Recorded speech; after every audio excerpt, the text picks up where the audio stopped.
Okay, welcome everyone. My name's Eloisa Ramos, and I'm here with my friend Connie. Hi, Connie. Oh, And we are continuing with the study of the text of A Course in Miracles. We're starting a new chapter today. It's chapter 19, the attainment of peace. And we'll see how far we can read on it. So section 1, healing and faith. Okay, paragraph 1. We said before that when a situation has been dedicated wholly to truth, peace is inevitable. Its attainment is the criterion by which the wholeness of the dedication can be safely assumed. Yet we also said that peace without faith will never be attained. For what is dedicated to truth as its only goal is brought to truth by faith. So this faith encompasses everyone involved, for only thus the situation is perceived as meaningful and as whole. And everyone must be involved in it, or else your faith is limited and your dedication incomplete.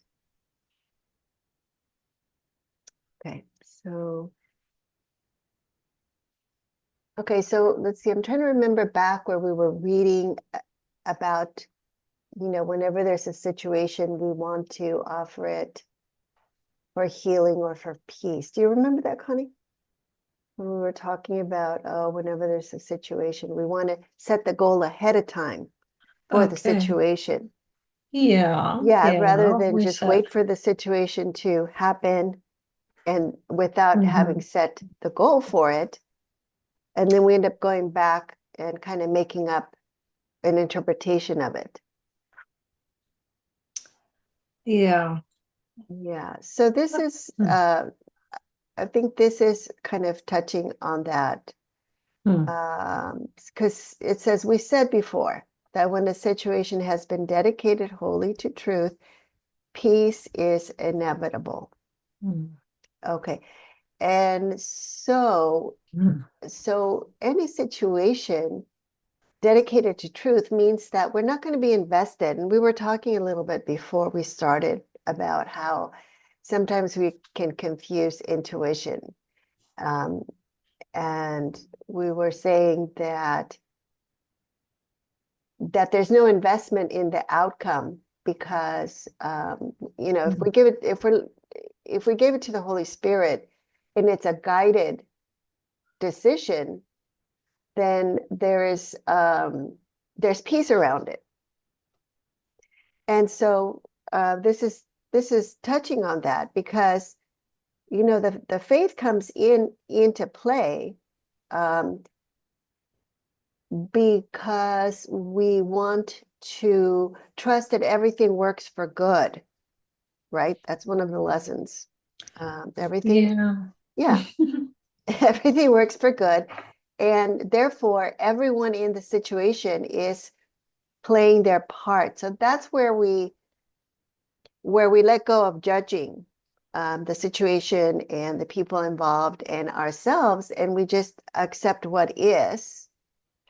And then the mind is open then to receiving um, the lesson that is there for us to learn because the truth um, because there's insight in those situations, and it's the insight that is um, the um, the peace and the healing because it's the truth. So when we open that situation and we can see what the lesson is, because the lesson is telling us that the truth is true. So it reinforces the truth. That's my experience. Um,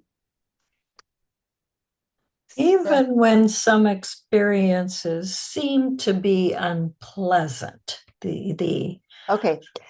So here's the thing, if they're unpleasant, it means that you have judged the situation in some way, Yeah. or you have judged someone in some way. Yeah. Okay. So that situation was not dedicated wholly to truth. Okay. Yeah. Yeah. Because peace is not there. Once we judge something unpleasant, then there's conflict. Sure. Yeah, because we're reacting to it in some way that, is upsetting. Yeah. And so that's what this is saying, is that, it was not dedicated wholly to truth. So, and, it entails having that faith. Faith. Mhm. Yeah. Because otherwise we tend to go into the judgment and we want to project blame, okay, for whatever it is that we judge that was wrong, or, or I don't know, whatever we judged it, whatever the error was that we saw.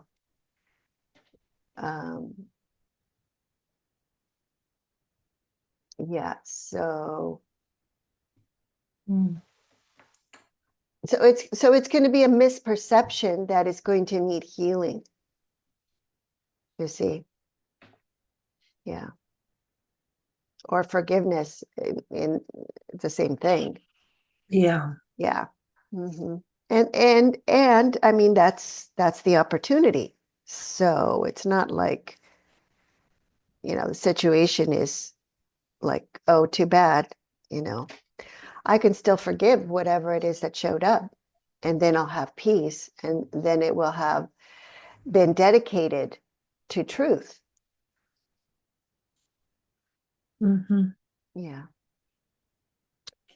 That's Okay. the big moment when things seem really difficult to forgive it.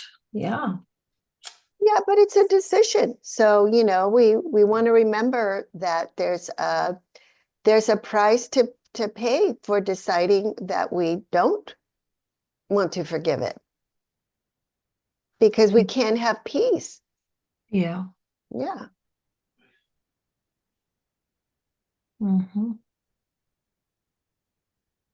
So then it comes down to, what do we value?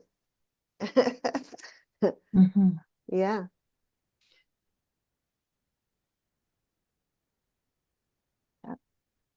Okay, number 2. Okay. Every situation properly perceived becomes an opportunity to heal the Son of God. And he is healed because you offered faith to him, giving him to the Holy Spirit and releasing him from every demand your ego would make of him. Thus do you see him free, and in this vision does the Holy Spirit share. And since he shares it, he has given it. And so he heals through you. It is this joining him in a united purpose that makes this purpose real, because you make it whole. And this is healing. The body is healed because you came without it and joined the mind in which all healing rests.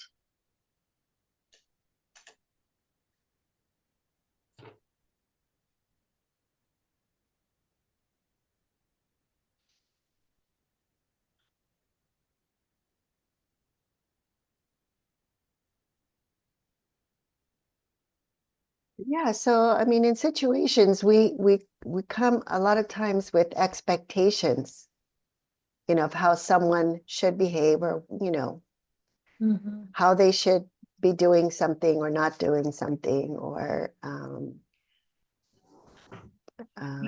Just how things should be. yeah, exactly. Exactly. And so when they're not that way, then, we would want to make it that way. That's the ego. Those are the demands that our ego would make Mm-hmm. of him and of the situation. You're Yeah. not conforming to my wishes. Mm. Okay. And so, we're condemning, we're judging, we're saying, okay, well, you're not living up to my expectations. You're disappointing me, or you're what I'm, yeah. Yeah. And so that's the point. The point is that everyone is free. No one no one lives to be what's the word? To fulfill the wishes of anybody else. Well, then that's the special relationship. Yeah. Yes. Yeah. Yeah. Yeah. Yes. And that's not offering faith to him. That's offering imprisonment, because we're Yeah. not giving freedom. We're trying to control the situation and control their behavior. Yeah. Yeah. Fear-based for sure. Yeah.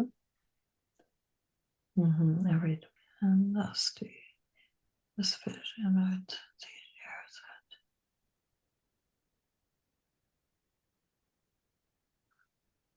Yeah, so offering faith to him means that we see him, we see them free.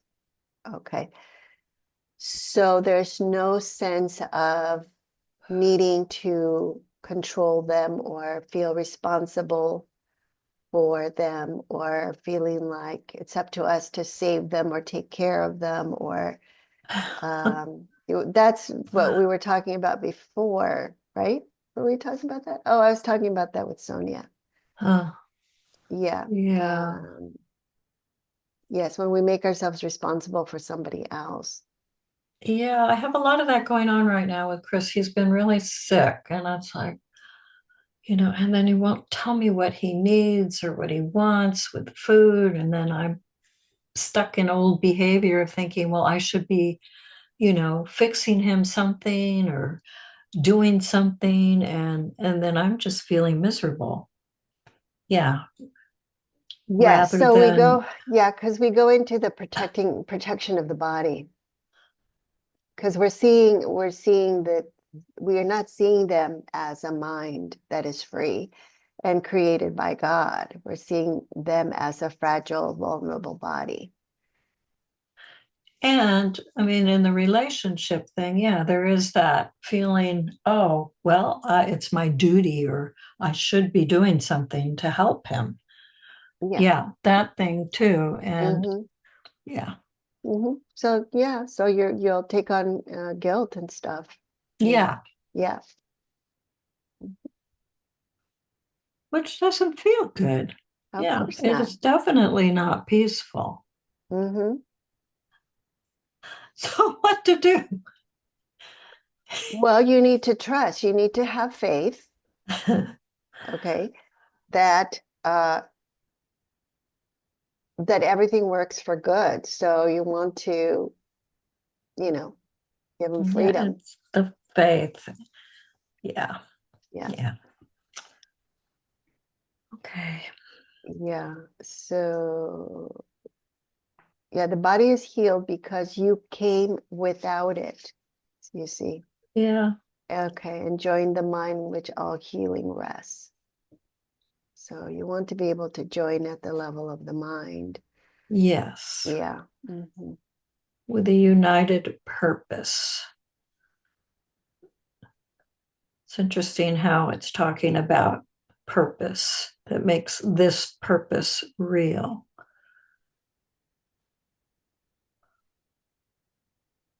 Yes. So the purpose is to see him free, right? Mm. Which Healed, is healed and whole. yes, as God created him. Mm. And in this vision does the Holy Spirit share. Mm. And it is in joining in this purpose of seeing him whole, as God created him, that the body is healed.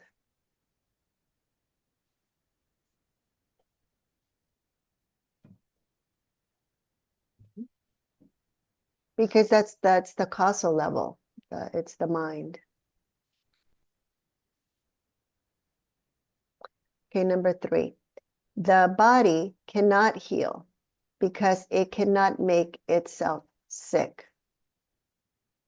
It needs no healing. Its health or sickness depends entirely on how the mind perceives it and the purpose that the mind would use it for. It is obvious that a segment of the mind can see itself as separated from the universal purpose. When this occurs, the body becomes its weapon, used against this purpose to demonstrate the quote-unquote fact that separation has occurred.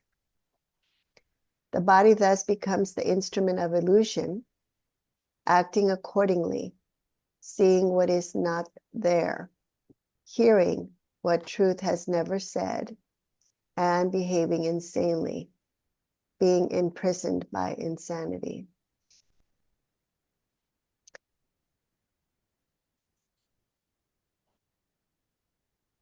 Yes, so the segment of the mind that sees itself as separate from universal purpose is the ego. So to see ourselves as separated from, our source is to buy into the belief in separation. Mm-hmm. And then when this occurs, the body then becomes the weapon or the, the witness, okay, that is used to prove that the separation is true. Mm. So it would be used against this purpose with a capital P, which is to remember the truth of our wholeness. And so it's used against that purpose to demonstrate the quote unquote fact that separation has occurred. Mm-hmm. Yeah. And so rather than using the body to witness to the truth of the mind as whole and complete as God created it and as what we are, we identify with a body. And so then we act accordingly, which is basically weak and vulnerable and subject to sickness and death. Because we're seeing with the body's eyes. And therefore, seeing with the body's eyes is seeing what is not there. Because we're seeing just a projection of the ego thought system that is showing us separation. And we're hearing just basically lies, what the truth has never said. And therefore, behaving insanely because we're buying into those lies, being imprisoned by insanity. Mm. Yeah. Mm-hmm. Yeah, insanity. Okay.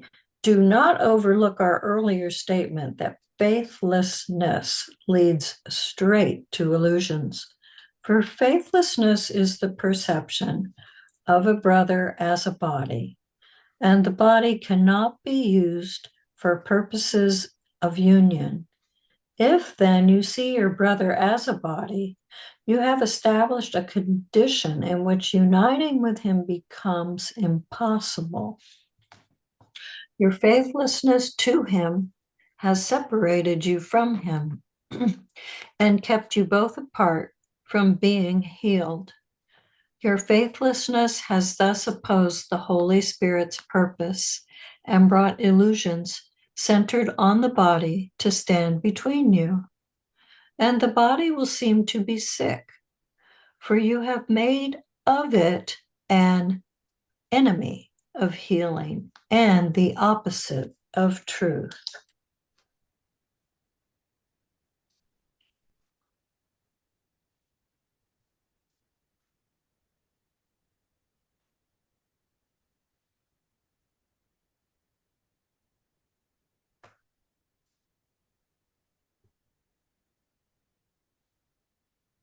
Mm.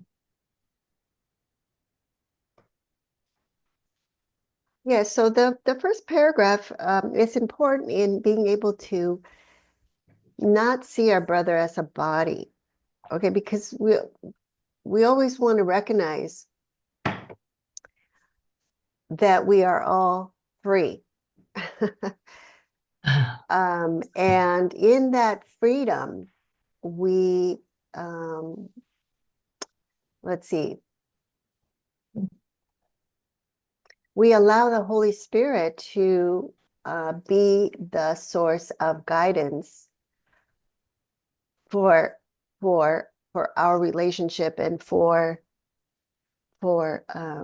myself, and therefore also for my brother. So I'm not going to, question or judge.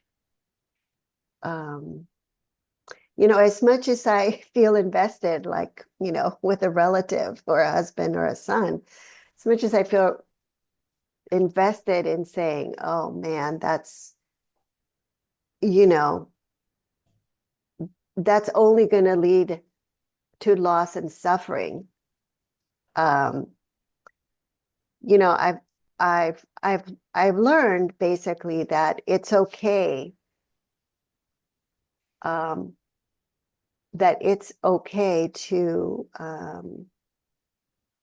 to give the person that freedom to go that way without trying to interfere, trying to give them advice, which they don't want. Okay.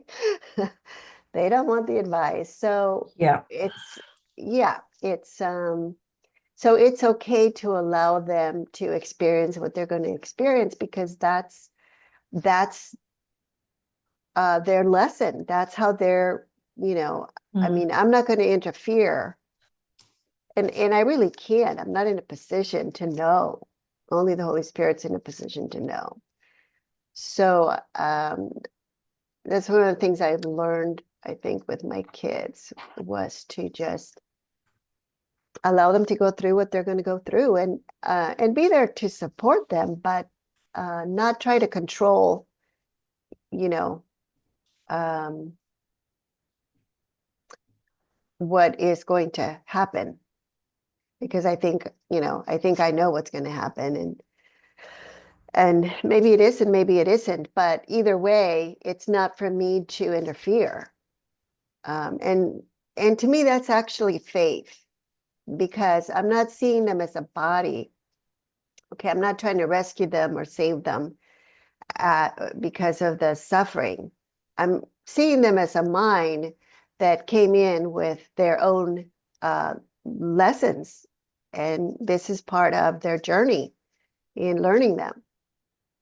And freedom is really another word for love. So, yeah. But with a child, you would want to give some guidance or suggestions if, something seems really wonky. Like, yeah, I mean, if you saw your child, I don't know, getting really drunk or something and then wanting to drive somewhere, I think you would want to maybe not. I mean, maybe give some guidance or a suggestion. Well, you can want to do that, and you can do that, okay, but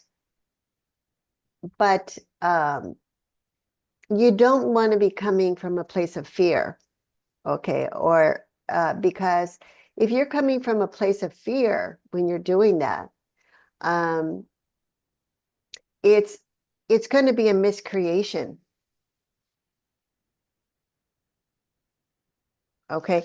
So the one thing that I did learn, with my son Oscar, was that the mind can imagine all kinds of bad things happening, okay, when they're, Mm-hmm. young and restless, okay, whatever. And none of that came to pass. So after a while, I realized, he could have easily died. And I lost count of how many times I thought that could have happened. and it Right. didn't. Right. So to me, that told me that nothing's going to happen to him that is not meant to happen to him. And it doesn't matter what I say or what I do, because I could try to protect him as much as I want. But if it's supposed to happen, it's going to happen no matter Right. what I do. Yeah. Yeah. So I don't have control. Right. No, And ultimately, yeah. I understand that. But I mean, when kids are really little, though, I mean, you definitely are giving them guidance and Well, you things. are, but Yeah, even when you give them guidance, okay, they do whatever the heck they want. I just pretty had much. Yes, I did. I Yes, just I had did. I had the 8-year-olds. I set up the pool for them. They wanted to set up the pool. Okay. So they helped me and we started putting water in. It was pretty cold. Okay. So I brought in hot water for them just in a big, big container from the kitchen. And I'm pouring it in for them because they're in there. They're in the water. It hasn't even filled up, but they wanted to go in. And I kept saying, this is really hot water. Don't touch it. Okay. Kept saying it. How many times did I say it? It had to be at least 4 or 5 times. And did one of them go and touch it? Yeah, they both went and touched it anyway. Okay. It's almost like the word, don't meant do. Yes, it does. Yeah. So anyway, um, there's only so much that we're not responsible. That's what I'm trying to say. Okay. The the situation here is an illusion. It's a dream. And the only one that is responsible is the one self that's dreaming the dream, which would mean that everything is just in my mind. Okay. And so there's nothing to be responsible for. Everything is just in my mind. So as long as I have peace, I don't have to really be concerned. I need do nothing. Okay. If I have peace, I need do nothing. Um, and I think it's only that when we go into fear that we feel like I really need to do something, I really need to say something, or something bad will happen. Okay, but that's part of the fear. That's part of the projection of our fear. Mhm. And we're here to, that's what the healing is. It's the release of fear. We're here to learn to not buy into fear and decide again for love. And that's another word for freedom. So we're back to freedom. Mhm. Yeah.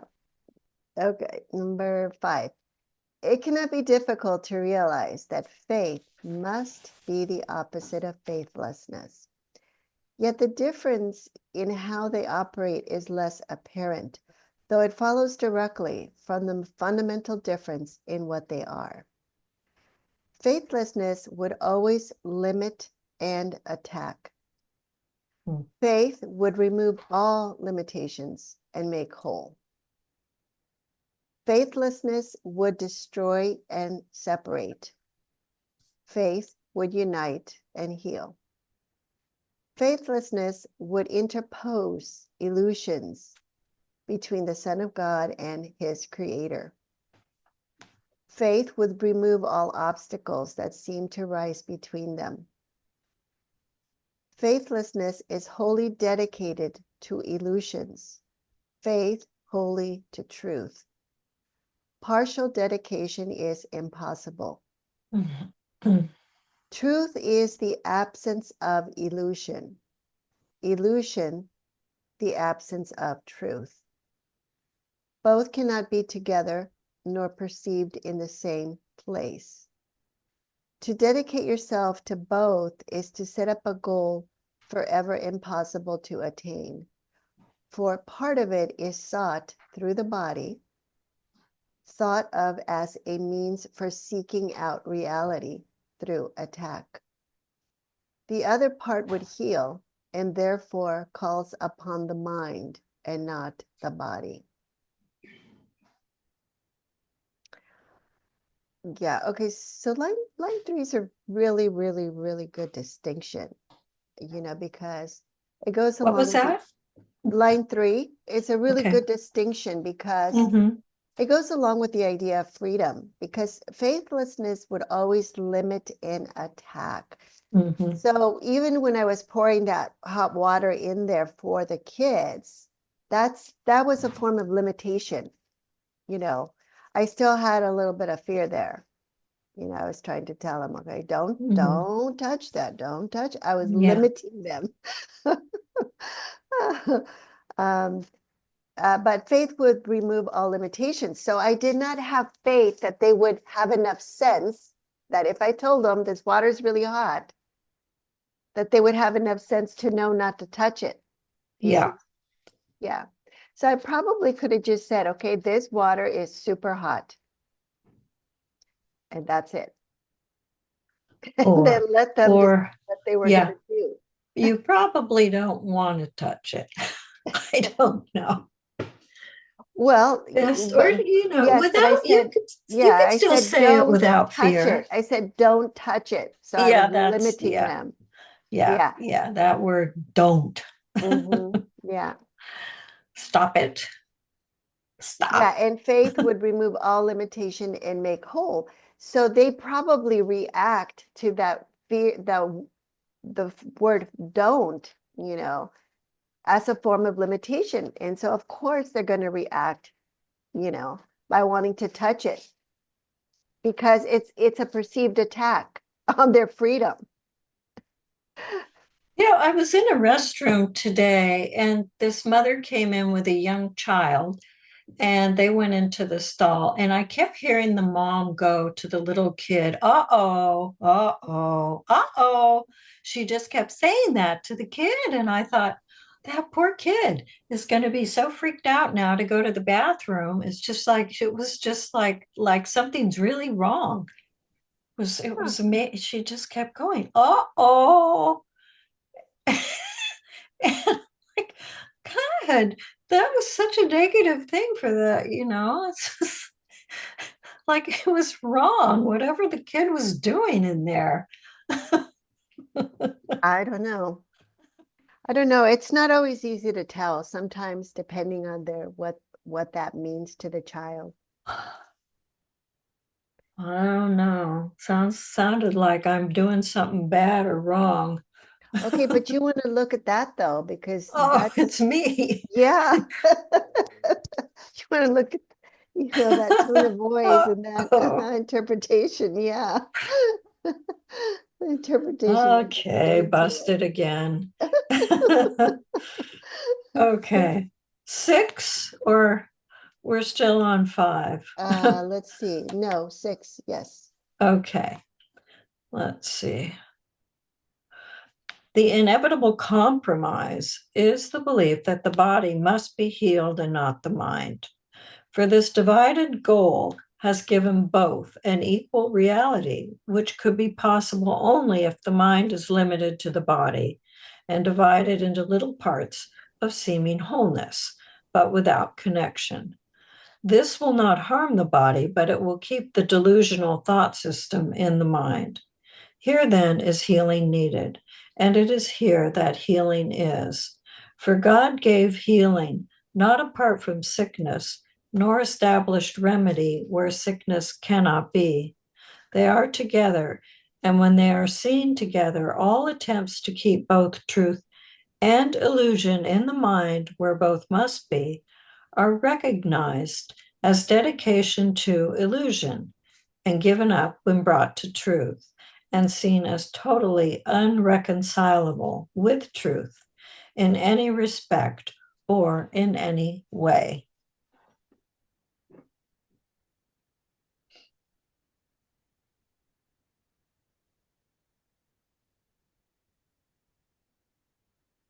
Yes. So this is referring to the previous paragraph, Mm-hmm. where we were confusing the the causal level, Mhm. where, you know, we're seeking health at the level of the body instead of the mind. So yeah, so that's the belief that the body must be healed and not the mind. And so then we're believing that the body has a mind of its own, because we're making the body the causal level. And therefore we would have to limit the mind to the body. So we would confuse it with the brain or the nervous Yeah. system, you know, with that. Hmm. Okay, so healing is needed because there's level confusion there. And what this is saying is that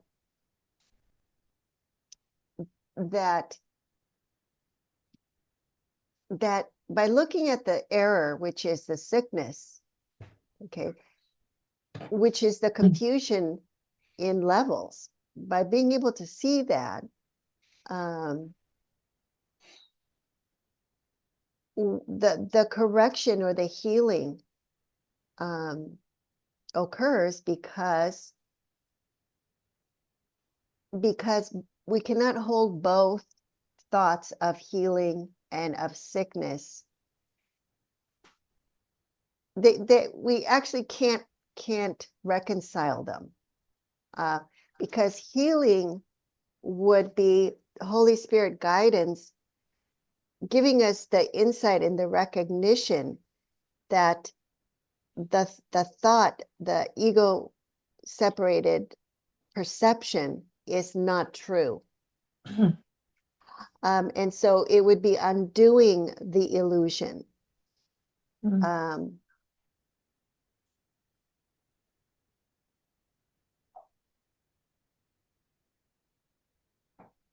So let's see.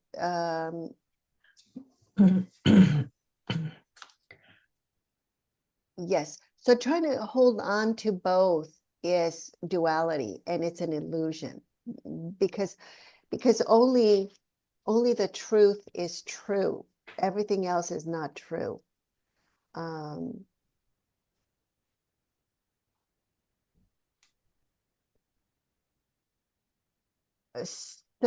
So we would have to recognize that the body is not reality. Only the mind is reality. And then we would recognize that to equate our brother with the body would be to be seeing illusions that are not real. Because we would be limiting them, and we would be limiting the power that their mind, as a creation of God, has to heal. So in a way, we, you know, by seeing them as a body, we're under, what's the word? We're kind of sabotaging the healing of the mind. Because we're failing to recognize the truth for our brother,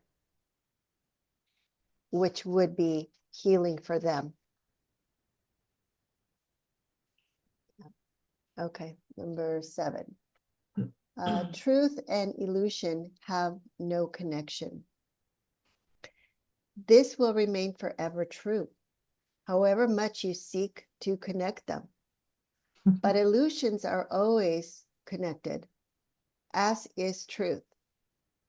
Each is united, a complete thought system, but totally disconnected to each other. And to perceive this is to recognize where separation is and where it must be healed. The result of an idea is never separate from its source. The idea of separation produced the body and remains connected to it, making it sick because of the mind's identification with it. You think you are protecting the body by hiding this connection, for this concealment seems to keep your identification safe from the quote unquote attack on truth.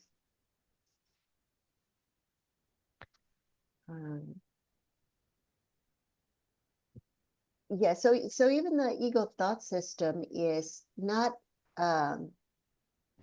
let's see, it's all interconnected. It's one thought system. Um, and of course, truth is oneness. There's no separation in truth. But they're not, they don't exist together. Okay. Mhm.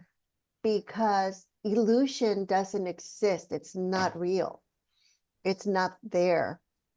Okay. When the mind recognizes truth, there's no illusion. So it's non-dualistic. Mhm.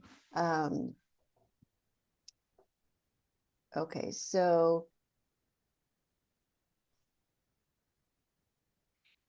let's see, to perceive this is to recognize where separation is and where it must be healed. So it's in a part of the mind that believes it has separated from the mind of God. So and that part of mind doesn't exist, because no part of the mind can ever be separate from God. Mhm. And so what produced the body is just the imagination. It's the idea of separation that produced the body. And so the imagination remains connected to it, making it sick because of the mind's identification with it. So the imagination, the ego thought system, would say that the self is the body. And by believing that, we make that seem real, but it's really imaginary.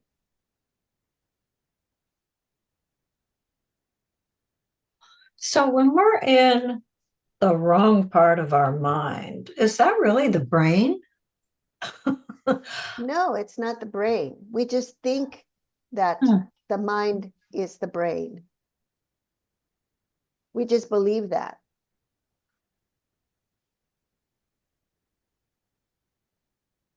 So we 'Cause make the body as if the body has a mind of its own. So uh, we make the body the causal level, or the agent that is the doer.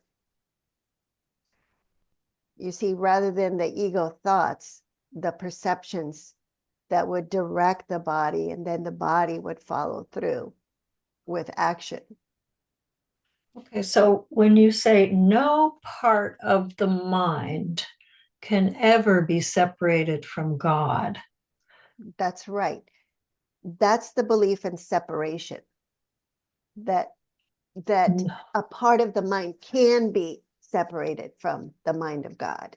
I was just kind of just thinking of my own experience. So when I'm feeling like, oh my God, I'm crazy in my mind, is that really the brain, or what is that? That is the imagination. Okay, yeah, okay, which is part of the body, right? The imagination. No, the imagination is what projects the body as the ego thought system. Imagination. Yeah, the imagination makes images, Imagination. and making images is projection. A thought Okay. becomes an image. So the ego thought becomes a projected image. It's a little bit like, the wave and the particle. You don't see them at the same time. The wave turns into a particle. But then you say, well, yes, but the particle has energy. So the wave is energy in the body. So the body has a mind of its own because it has energy. It's wave, electromagnetic energy. So that's the illusion. That's the illusion of the belief in separation, that something can exist separate from its spiritual source, which is M with a capital M, which is not possible. So that's why it's an illusion. It's a dream. It's mind asleep. Yeah. Yeah. Or unconscious of the awareness of the truth of love's presence as eternal love, which is what we are in truth, spirit. Dissociated from truth. Yes. Mm-hmm.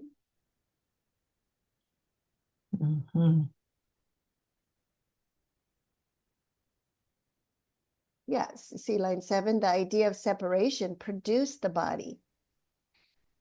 And that idea remains connected to it, making it sick because of the mind's identification with it. Okay. What's really sick is the mind, but the ego mind. Okay. M with a small little m. Okay. But because it identifies with the body is the one that's showing the sickness, because it's a projection of the mind that is identified with it as it's an ego body.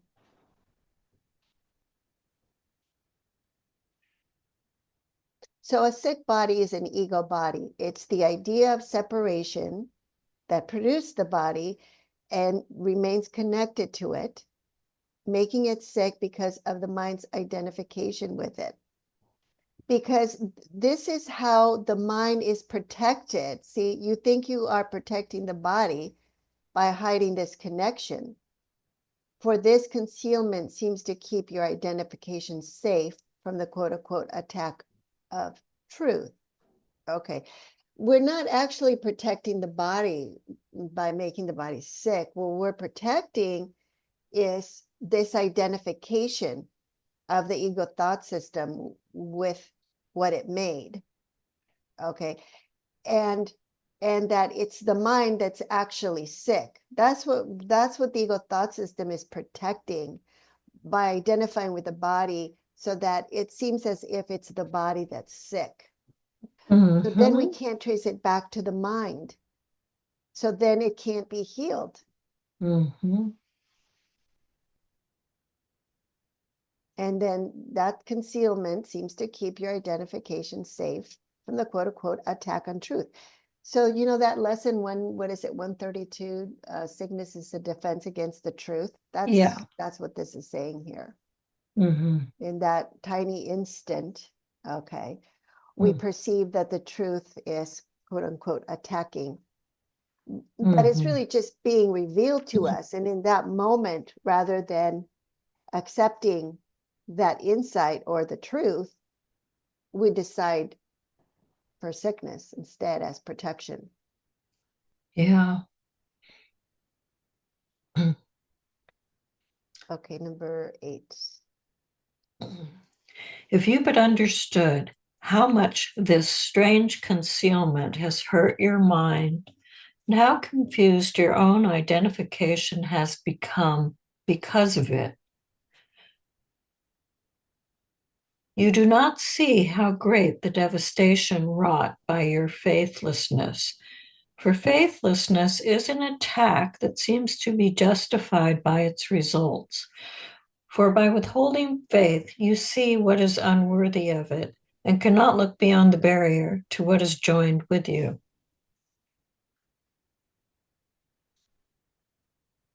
Oh.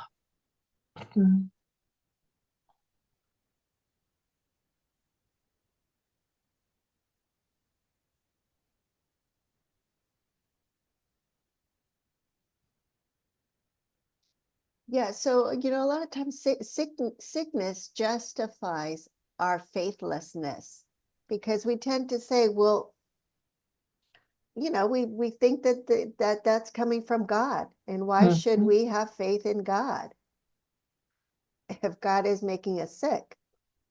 Yeah, Right. because we're projecting the blame onto God. for our identification Mm-hmm. as an ego with the body. Mm-hmm. And that's what's making the body sick. Because we're protecting the belief in separation. We can't even get back to the ego thought system to question it when we think that we're the body.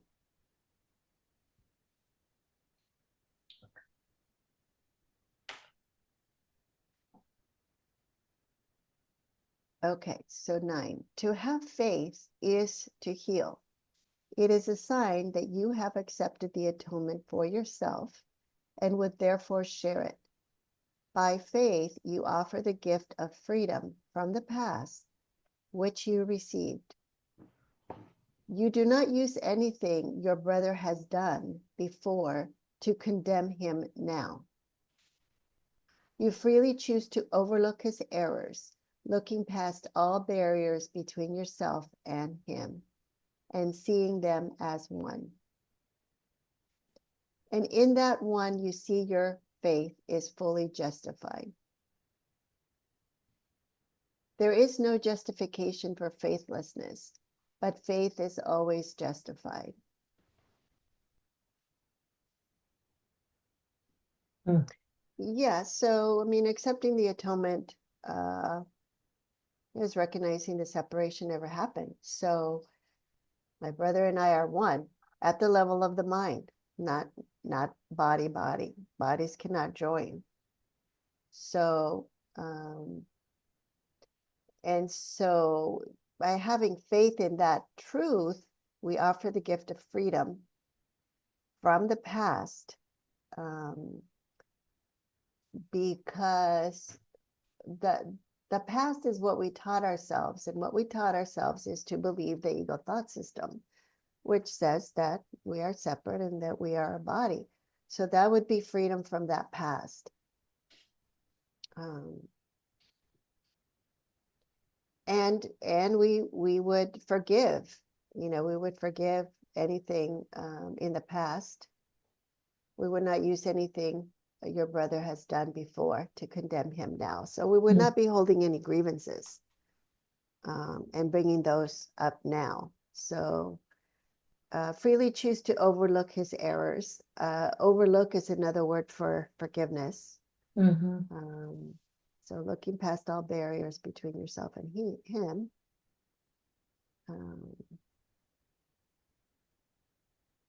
Seeing them as one. Yeah, and it's just one error. So we look past all barriers between yourself and him and seeing them as one. It's one block, one barrier. It's one ego thought system. One error. Yeah, because not multiple errors. Not multiple errors, because those errors are not separate. They're all part of that one ego thought system that is an interconnection of beliefs, but it's the same error. Yeah. Yeah. There is no justification for, okay, but faith is always justified. Okay. So let's see. 10. Is this, how long is it, Connie? Let's see, 10. Shall we keep going or shall we stop here? Well, there's quite a bit more. We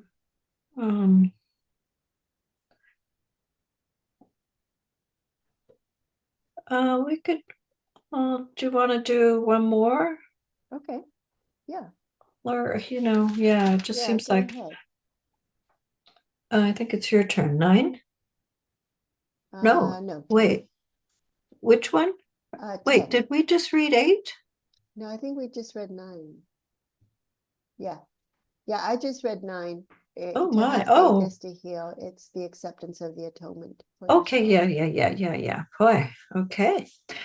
All right, well, 9 and then 6. Okay, let's just go a little bit, because we're getting at the good part. Faith is the opposite of fear, as much a part of love as fear is of attack.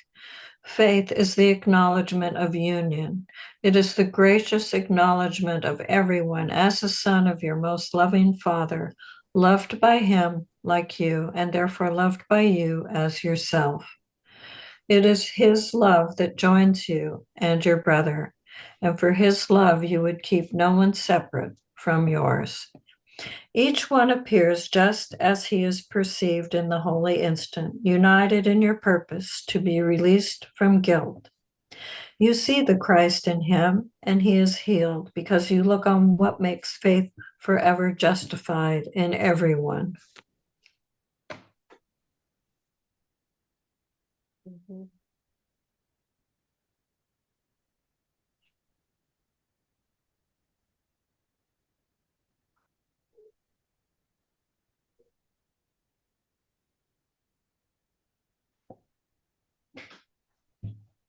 Yeah, um,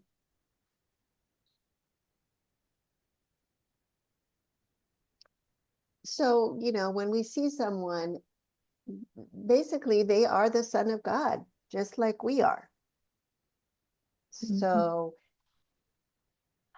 so to be able to see Christ is to be able to recognize that irregardless of what the situation looks like, or the behavior looks like, or the the body looks like, that none of that is the truth of what we are. Um, and so therefore there all of those things are impermanent and are part of the illusion, and therefore can be healed, because the mind can recognize the truth and be returned to the awareness of love, which is our true identity. And a mind that recognizes the truth of its identity is healed,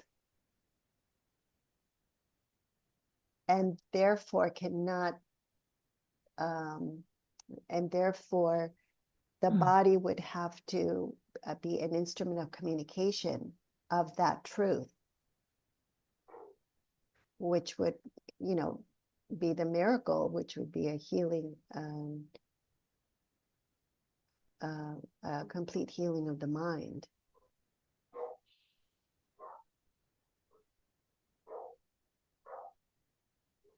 That's line 3. It is the gracious acknowledgement of everyone as a son, capital S, of your most loving Father, loved by him like you, equally, equally loved. And so there's no difference. And therefore loved by you as yourself. So that's the recognition of oneness. So, to love our brothers, to really love ourselves. Mm. Mm. Okay, number 11. Faith is the gift of God through him whom God has given you. Faithlessness looks upon the Son of God and judges him unworthy of forgiveness. But through the eyes of faith, the Son of God is seen already forgiven, free of all the guilt he laid upon himself. Faith sees him only now because it looks not to the past to judge him, but would see in him only what it would see in you. It sees not through the body's eyes, nor looks to bodies for its justification. It is the messenger of the new perception, sent forth to gather witnesses unto its coming, and to return their messages to you. Yeah. So, I mean, healing miracles are messengers, of the new perception of the healed mind. And so just like the ego would make the body, a witness to separation, the Holy Spirit would use the body for communication of the truth, which brings healing, and therefore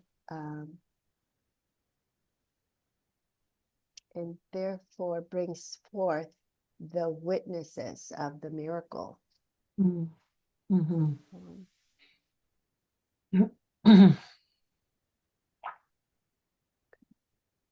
12. Faith is as easily exchanged for knowledge as is the real world. For faith arises from the Holy Spirit's perception and is the sign you share it with him.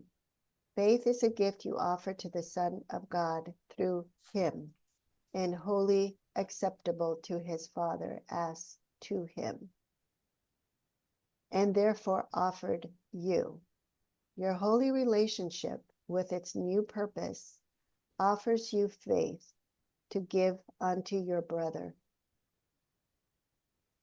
Your faithlessness has driven you and him apart, and so you do not recognize salvation in him. Yet faith unites you in the holiness you see, not through the body's eyes, but in the sight of him who joined you and in whom you are united. So the him is capital H is Holy Spirit, which is really the love of God, the answer to the separation, and in whom you are united. So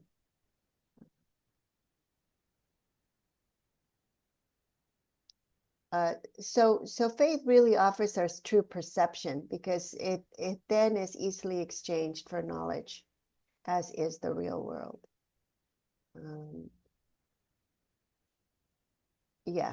Where faith arises from the Holy Spirit's perception, which is vision.